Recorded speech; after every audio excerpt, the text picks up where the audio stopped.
रामचरितमानस अयोध्या कांड अध्याय नंबर 378 379। भक्तों संपूर्ण कथा ध्यान से सुने। सभी भक्तों संपूर्ण कथा सुनने से सभी मनोकामना आपका पूर्ण हो जाएगा। जय श्री राम, जय श्री राम। ध्यान से सुने, कथा शुरू करते हैं अब। हे तात मैं बलैया लेती हूँ, तुम जल्दी नहा लो और जो मन भावे कुछ मिठाई खा लो। भैया तब पिता के पास जाना, बहुत देर हो गई है, माता बलिहारी जाती है। मातु बचन सुनी अतु अनुकूला, जानु सने सुर तरु के फूला। सुख मकरंद भरे मिश्र मूला, नरकी राम मनुभवरु न भूला। माता के अत्यंत अनुकूल वचन सुनकर जो मानो सने रूपी कल्प वृक्ष फूले थे, जो सुख रूपी मकरंद पुष्प रस से भरे थे और श्री राज लक्ष्मी के मूल थे, ऐसे वचन रूपी फूल को देखकर श्री रामचंद्र जी का मन रूपी भौरा उन पर नहीं भूला। धर्म दूरी न धर्म गति जानी, कहूँ मातु सन अति मृदवानी। पिता दिन मोहि कानन राजू, जहाँ सब भांति मोर बर काजू। धर्म दोरेन श्री रामचंद्र जी ने धर्म की गति को जानकर माता से अत्यंत कोमल वाणी से कहा, हे माता, पिताजी मुझको वन का राज्य दिया है, जहाँ सब प्रकार से मेरा बड़ा काम बनने वाला है। आयुष देहि मुदित मन माता, जेहि मुद मंगल कानन जाता। जानि सने बस डर पसी भोरे, आनंदो अब अनुग्रह तोरे। हे माता, तू प्रसन्न मन से मुझे आज्ञा दे, जिससे मेरी वन यात्रा में आनंद मंगल हो। मेरा सने बस भूलकर भी डरना नहीं। हे माता, तेरी कृपा से आनंद ही होगा। 2 बरस 4 10 विपिन बसी, करीम पीतु वचन प्रमाण।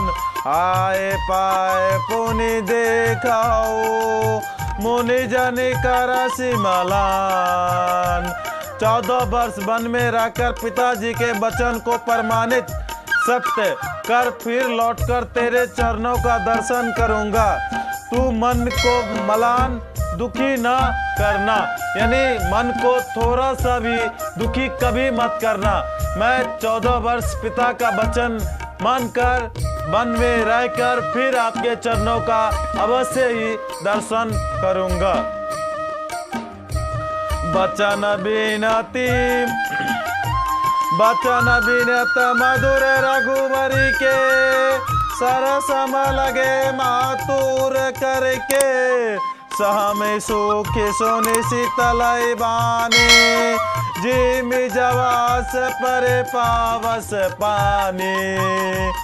रघुकुल में सरे श्री रामचंद्र जी के ये बात ही नम्र और मीठे वचन माता के हृदय बाण के समान लगे और कस के लगे। उस शीतल बानी को सुनकर कौशल्या वैसे ही सहम कर सूख गई, जैसे बरसात का पानी पड़ने से जावा सा सूख जाते हैं।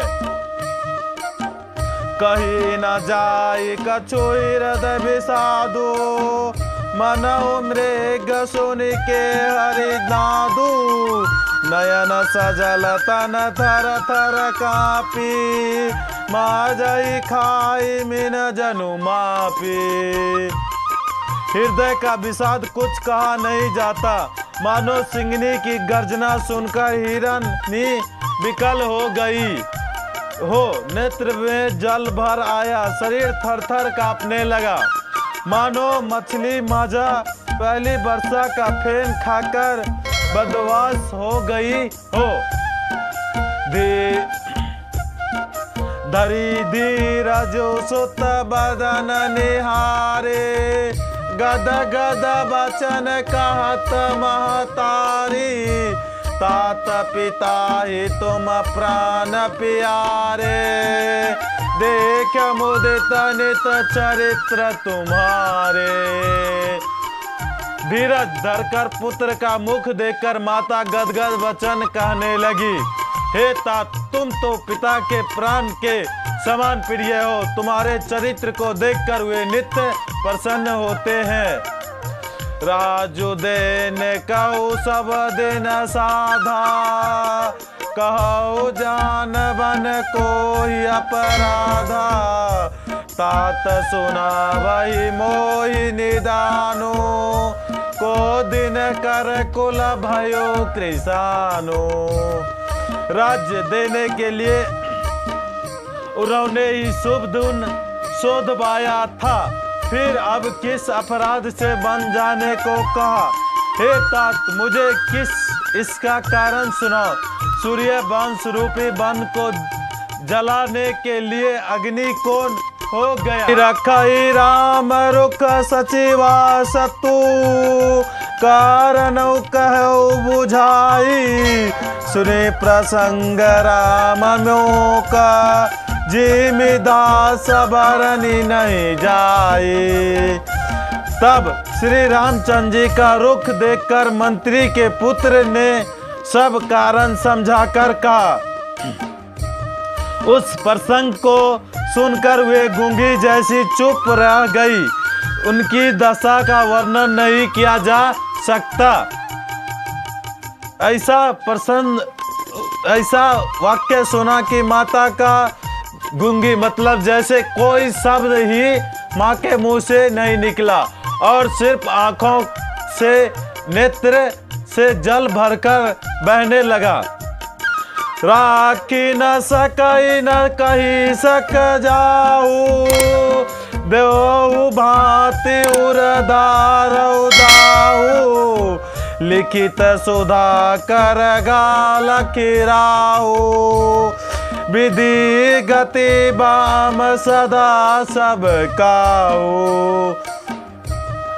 न रखी ही सकती है, न यह कह सकती है कि बन चले जाओ। दोनों ही प्रकार से हृदय में बड़ा भारी संताप हो रहा है। मन में सोचती है कि देखो, विधाता की चाल सदा सबके लिए टेढ़ी होती है। लिखने लगे चंद्रमा और लिख गया राहु। ब्रह्म सने उभय मति घेरी, भय गति साप छुंदर केरी, राखौ सुतहि करौ अनुरोधु, धर्म जाय और बंधु विरोधु। धर्म और सने दोनों ने कौशल्या जी की बुद्धि को घेर लिया। उनकी दशा सांप छुछुंदर सी हो गई। वे सोचने लगी कि यदि मैं अनुरोध हट करके पुत्र को रख लेता हूँ तो धर्म जाता है और भाइयों में विरोध होता है। कहूँ जान बनते बरिहादे, संकट सोच विवश भयराने, बहुरी समझ सिय धर्म से यार, राम भरत दोष सुत जम जाने। यदि बन जाने को कहती हूँ तो बड़ी हानि होती है।